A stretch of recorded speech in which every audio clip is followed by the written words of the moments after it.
Good evening বন্ধুরা, কেমন আছো তোমরা সবাই? আশা করি সবাই খুব খুব ভালো আছো আর আমিও ভালো আছি। আমি মৌপর্ণা, মৌস ব্লগে তোমাদের অনেক অনেক স্বাগত জানিয়ে নতুন একটা ব্লগ শুরু করছি।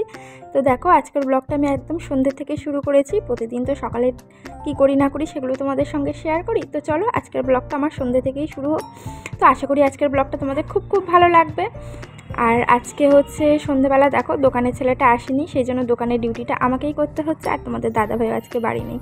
তো চলো, দোকানে প্রথমে সন্ধে দিয়ে, তো এখানে প্রায় 1 ঘন্টা মতন আমাকে ডিউটি দিতে হয়েছিল। তারপরে ওরা সবাই আসলে তারপরে আমি ওপরে চলে গিয়েছি। আর ওপরে গিয়ে আজকে বানিয়েছি কড়াইশুঁটির কচুরি। তো চলো, আজকে রেসিপিটা তোমাদের সঙ্গে শেয়ার করব।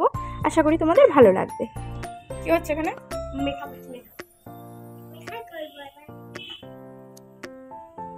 আরে বাবা, মেকআপ মেকআপ করে করে দেখলো।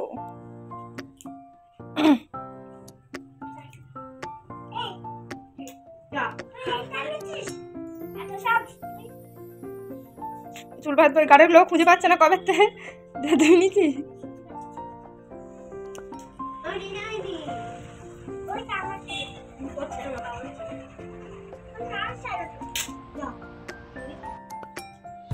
তো দেখো, প্রথমেই হচ্ছে দুই বোনের দুষ্টু মিষ্টি ঝগড়া আর সাজুগুজু তোমাদের সঙ্গে শেয়ার করলাম। তো কেমন লাগলো ওদের দুষ্টু মিষ্টি ঝগড়া আর সাজুগুজু অবশ্যই কিন্তু কমেন্টে জানিও। আর তোমরা কারা কারা ছোটোবেলায় এরকম ঝগড়া করেছো অবশ্যই কিন্তু সেটাও কমেন্টে জানিও। তো দেখো, আমি এখানে বানাবো হচ্ছে কড়াইশুঁটির কচুরি। তো দেখো, প্রথমে হচ্ছে ময়দা নিয়ে নিয়েছি, একটু নুন আর তেল আর চিনি। ময়ানটা যেমন দেয় লুচি করার সময়, ময়ানটা যেমন দেয় ঠিক তেমন, শুধু এখানে ময়ানটা একটু বেশিই দিতে হবে। তো চলো, এটাকে ভালো করে ময়ানটা মিশিয়ে নিয়ে তারপরে অল্প অল্প করে জল দিয়ে ময়দাটাকে ভালো করে মেখে নিই। তো কড়াইশুঁটি তো এনেই যাচ্ছে, মানে এতটা কড়াইশুঁটি জমে গিয়েছে। তো কি করব, সেই জন্য ভাবলাম চলো আজকে কড়াইশুঁটির কচুরি করি। আর আজকে আমি কিভাবে কড়াইশুঁটির কচুরি বানাই সেটা তোমাদের সঙ্গে শেয়ার করছি। জানি না তোমরা আমার থেকে হয়তো খুব ভালোই বানাও, তো আমি যেরকমটা ভাবে বানাই সেটাই তোমাদের সঙ্গে শেয়ার করছি। আর তোমরা কে কীভাবে বানাও অবশ্যই কিন্তু আমাকে কমেন্টে জানিও। আর আমার রেসিপিটা তোমাদের কেমন লাগলো সেটাও কিন্তু জানিও। তো দেখো, ময়ান দিয়ে ভালো করে ময়দাটা মেখে ওপর থেকে একটুখানি তেল দিয়ে সেটা কিন্তু এখন সেট হতে রেখে দিলাম। তো দেখো, তারপরে কিছুটা কড়াইশুঁটি ছাড়িয়ে নিলাম, নিয়ে তারপরে মিক্সচার জারে কড়াইশুঁটি, আদা আর কাঁচা লঙ্কা জাস্ট আমি দুটো দিয়েছি, কারণ বাচ্চারা যেহেতু খাবে। তো এখানে সমস্ত মশলাগুলো দিয়ে নিচ্ছি, জিরের গুঁড়ো, ধনের গুঁড়ো, নুন, চিনি। মিক্সচারের সময় দিয়ে নিলে কি হয়, মানে খুব ভালোভাবে মিশে যাবে। তো সেই জন্য হচ্ছে ভালো করে আমি মিক্সচারের সঙ্গে দিয়ে আগে মিক্সচারটা বানিয়ে নিচ্ছি। তো একদম কিন্তু ভালো একটা পেস্ট তৈরি হয়ে যাবে এইভাবেই। আর এর আগে যে ঝগড়াটা দেখালাম সেটা কিন্তু আগের দিনের সন্ধ্যেবেলার ঝগড়া। তো সেটা আমার শ্যুট করা ছিল, তো তোমাদের সঙ্গে শেয়ার করা হয়নি, তাই ভাবলাম চলো আজকের ভিডিওতে তোমাদের সঙ্গে শেয়ার করলাম। তো ওদের ঝগড়াটা কেমন লাগলো অবশ্যই কিন্তু তোমরা কমেন্টে জানিও। তো দেখো, আমার কিন্তু পেস্ট করা হয়ে গেছে। আর আমি এই পুরটা বানাবো হচ্ছে ঘি দিয়ে। তো সেই জন্য কড়াই গরম করে প্রথমে কড়াইতে ঘি দিয়ে দিলাম, আর তারপরে দিলাম কালো জিরে ফোড়নে। আর এই দেখো, আমার পেস্টটা কত সুন্দর হয়েছে। তো চলো, আগে এটা খুব ভালো করে কিন্তু একদম শুকনো শুকনো করে কষাতে হবে। যদি একটু জল জল থাকে না, তখন কিন্তু যখন আমি মানে লুচির মতন বেলবো তখন কিন্তু বেরিয়ে যায়। আর একদম শুকনো শুকনো করলে কিন্তু একদম পুরটা বেরিয়ে যাবে না। তো দেখো, আমি যেভাবে করেছি আমার কিন্তু পুর একদমই বেরোয়নি। তো দেখো, একদম কড়ার গায়ে আর লাগছে না, তার মানেই হচ্ছে আমার কিন্তু পুরটা রেডি হয়ে গেছে। দেখো যে কড়া থেকে একদম কেমন উঠে আসছে। তো আমার পুরটা কিন্তু রেডি হয়ে গেছে। পুরটা একটুখানির জন্য রেখে দেবো একটু ঠান্ডা করতে, তো সেই জন্য একটুখানি পাতিয়ে পাতিয়ে দিলাম। তো পুরটা একটুখানি ঠান্ডা হোক, ততক্ষণে আমি এদিকে ময়দাটা মেখে যে সেট করতে রেখেছিলাম সেটাকে আরেকটুখানি চটকে নেব। তো দেখো, আর ময়দাটাও কিন্তু আমার খুব ভালোভাবে সেট হয়ে গেছে, আর একদম কত সুন্দর হয়েছে দেখো মাখাটা। তো চলো, এরপরে হচ্ছে আগে ছোটো ছোটো লেচির আকারে কেটে নিয়ে খুব ভালো করে গোল গোল করে নিই।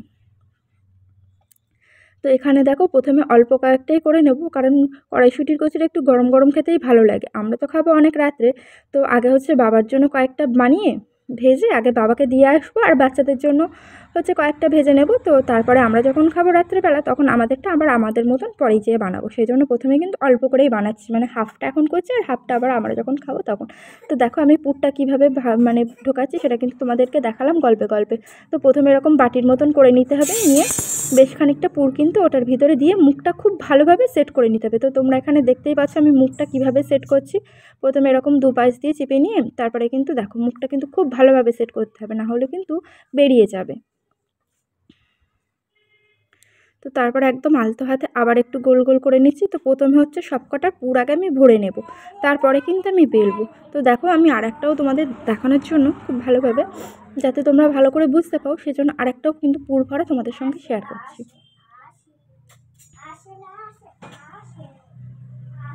আর এদিকে তো মাম্মাম দুষ্টুমি করেই যাচ্ছে, মানে ওর দুষ্টুমির তো আর কোনো সীমা পরিসীমা নেই। একবার বাসনপত্র নিচ্ছে, একবার এটা সেটা, ও পিছন থেকে সমানে দুষ্টুমি করেই যাচ্ছে।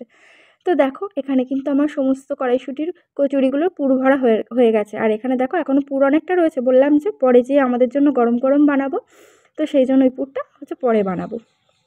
তো এখানে দেখো আমি যখন ময়দাটা মানে লুচির আকারে বেলে নিচ্ছি, আমার কিন্তু এক ফোঁটাও পুর কিন্তু বের হয়নি। আর পুরটা কিন্তু একদম পুরো লুচির গায়ে খুব ভালোভাবে ভিতর থেকে লেগে গেছে, মানে সব দিকটা যেন সমানভাবে লেগে যাচ্ছে, দেখেছো তো, একটাও কিন্তু আমার বেরোয়নি। তো আমি জানি না আমার রেসিপিটা তোমাদের কেমন লাগলো, যদি ভালো লাগে অবশ্যই কিন্তু কমেন্টে জানিও। আর এই শীতকালে কিন্তু মানে শীত তো প্রায় যায়, শীত আর নেই বললেই চলে, দেখতেই পাচ্ছ আমি কিন্তু গায়ে কিছুই দিয়ে রাখিনি। তো এর পরে তো আর মানে সেভাবে আর পাওয়াও যাবে না, আর খাওয়া হয় না। তো এই সময় কিন্তু এরকম জিনিসগুলো খেতে খুব ভালোই লাগে। তো দেখো আমি একদম কড়াইতে অনেকখানি তেল দিয়ে দিলাম, দিয়ে এবার একদম ফুলকো ফুলকো কড়াইশুঁটির কচুরিগুলো ভেজে নেব। আর গরম গরম খেতে যা হয়েছিল না, আর সঙ্গে তরকারি কি তেমন কিছু বানাইনি, ওবেলার তরকারি ছিল বেশ কষা কষা, তো সেটা দিয়েই খেয়ে নিয়েছি। আর এটা শুধু শুধু খেতেও কিন্তু খুব ভালো লাগে, আমাদের তো শুধু শুধুই উঠে যাচ্ছিল গরম গরম।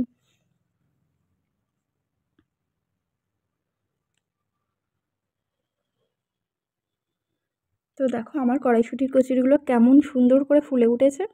তো একটাও কিন্তু পুর থেকে বেরোয়নি বা একদম ফোলেনি, এমনটা কিন্তু আমার একদমই হয়নি। তো চলো বন্ধুরা, একে একে আমি সমস্ত কচুরিগুলো ভেজে নিই। আর আমার আজকের ভিডিওটা তোমাদের কেমন লাগলো অবশ্যই কিন্তু কমেন্টে জানিও। যদি কিছু ভালো লেগে থাকে অবশ্যই কিন্তু একটা লাইক করো। তো দেখা হচ্ছে নেক্সট ভিডিওতে, ততক্ষণ তোমরা সবাই কিন্তু খুব ভালো থাকো, সুস্থ থাকো আর সাবধানে থাকো। তো টাটা, বাই বাই। আর আমার নিত্য নতুন ভিডিও দেখার জন্য অবশ্যই কিন্তু আমার চ্যানেলটা সাবস্ক্রাইব করো। তো দেখা হচ্ছে নেক্সট ব্লগে। তো টাটা, বাই বাই।